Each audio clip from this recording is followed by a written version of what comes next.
The aftermath of the Vietnam War witnessed the Vietnamese people enduring the consequences of a grueling civil conflict, with the US intervening in their nation. The iconic imagery of helicopters flying over jungles and the resonating music of Creedence Clearwater Revival left indelible memories. However, as the echoes of choppers faded and the cessation of napalm bombings occurred, the question remained: what unfolded when Vietnam was ultimately and violently reunified? In this video, we delve into the post-war period, exploring the profound aftermath of the Vietnam War on the people and the nation. After enduring over a decade of brutal civil war, Vietnam was deeply wounded. The scars ran deep, manifesting as physical, political, and personal traumas. Tragically, the conflict claimed the lives of an estimated 1 to 3 million people, including the preceding Indochina War waged by the French. Most of the casualties were young men, leading to a significant gender imbalance in the Vietnamese population.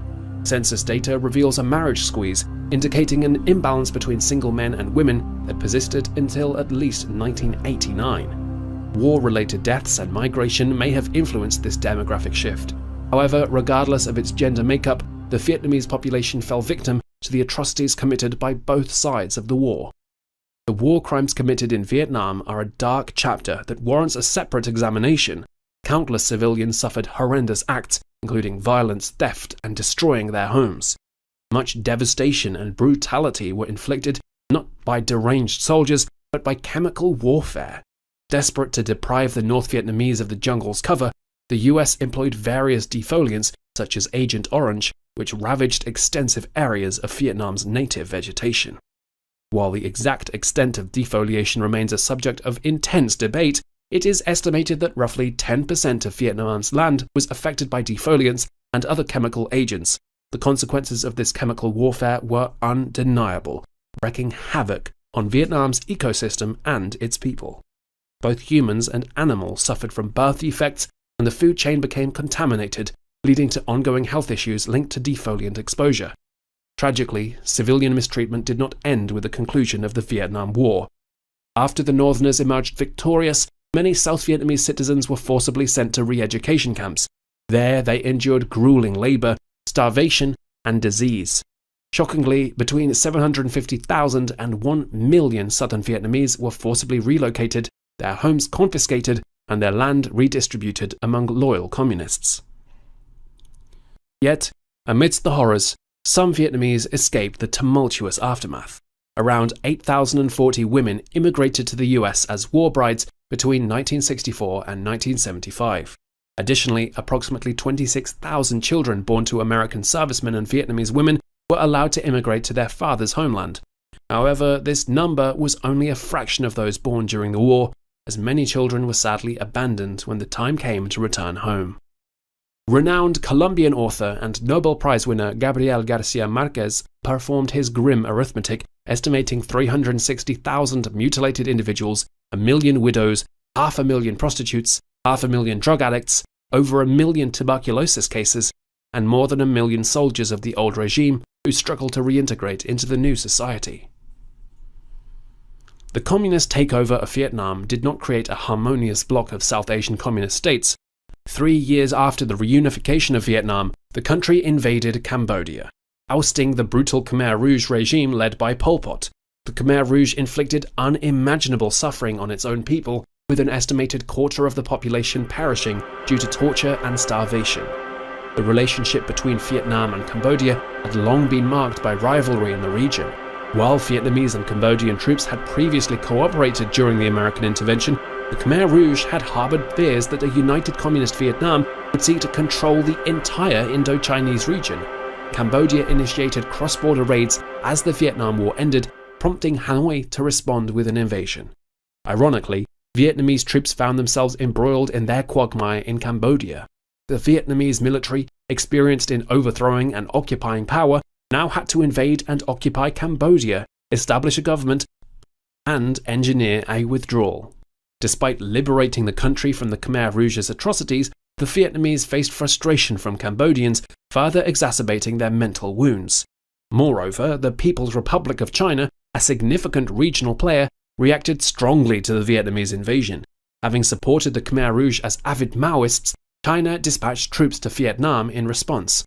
This led to a series of border clashes and the displacement of approximately 450,000 Vietnamese citizens of Chinese descent driven from their homes by their ethnic Vietnamese neighbours. Yet, one of the war's most intriguing and ironic consequences was its impact on the economy. Vietnam's economy was left in ruins after years of conflict. Although the 1980s achieved some stability, the Vietnamese government embarked on an ambitious economic reform campaign in 1986, recognizing the need for sweeping changes. The Doi Moi reform, known as renovation, marked Vietnam's shift from a centrally planned economy heavily dependent on communism to a more market-oriented socialist economy.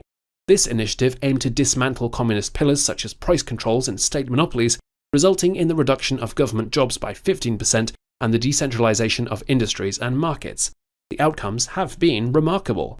In 1990, 58% of the Vietnamese population lived in poverty, but by 2006, that number had decreased to 16%.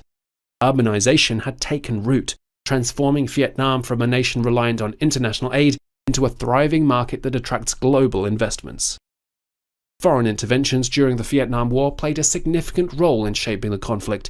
President Johnson sought to garner military support and build a coalition of nations to prevent Vietnam from turning communist. Countries like Australia, South Korea, Thailand, and New Zealand sent troops to aid the American effort. At the same time, leaders from Canada to Japan publicly supported the intervention, but harbored private skepticism about the domino theory guiding American foreign policy. European heads of state, especially Charles de Gaulle of France, ridiculed American involvement, having first-hand experience with the Indochina War. American military leaders ignored valuable French intelligence, confident in their military superiority. The unwavering determination of the US in Vietnam proved divisive and cast a shadow over its international relationships, leaving lasting implications for American foreign policy. Throughout his time as president and even afterward, Charles de Gaulle continued to publicly express what other leaders privately thought about the Vietnam War. France played a prominent role in shaping the narrative around the conflict, hosting peace talks between the US and North Vietnam in Paris. France advocated loudly within NATO for restraint and neutrality in the war. As France voiced its opinions, other European nations were compelled to take a stance on Vietnam, despite not actively participating in the conflict. The UK, a staunch American ally, was preoccupied with rising tensions between India and Pakistan, the Malaysian insurgency, and Chinese threats to Hong Kong. This led to the UK sidelining itself from the Vietnam issue. The government attempted to facilitate peace talks in Italy, but political discord and outrage from various factions hindered their efforts.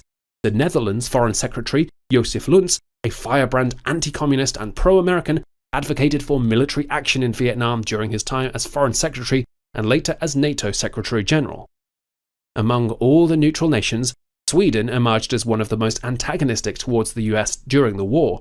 Sweden openly invited Americans evading conscription to settle there, and its opposition to the war including sending medical supplies and doctors to train and treat North Vietnamese personnel. Sweden's stance was seen as a protest against the perceived disregard of the Vietnamese people's will by the US. Tensions between the US and Sweden escalated when the Swedish Education Minister Olof Palme participated in an anti-war protest alongside the North Vietnamese ambassador to the USSR. This led to a breakdown in diplomacy and strained relations between the two countries. The Vietnam War profoundly impacted American foreign policy and its international relationships. The US remained active in world affairs post-Vietnam, demonstrating continued faith in its alliances through VIP visits to European allies. However, the war's repercussions gave rise to the Vietnam Syndrome concept coined by President Nixon. This refers to the idea that the defeat in Vietnam inflicted a lasting wound on the American psyche, leading to a sense of pacifism and caution in subsequent foreign interventions. Critics have argued that the US could have won the war if it had fully utilized its power. In contrast, others believed the war was a self-inflicted wound and questioned the dominance of anti-war elements within the Democratic Party. The Vietnam War had economic implications for the US, with inflation caused by Johnson's refusal to raise taxes.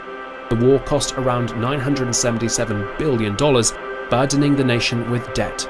Despite US failure to stop communism, Vietnam transformed economically, normalized relations with the US, and now seeks a balance between China and the United States. If you enjoyed this content, please consider subscribing to our channel for more thought-provoking discussions. And don't forget to share, like, and leave your comments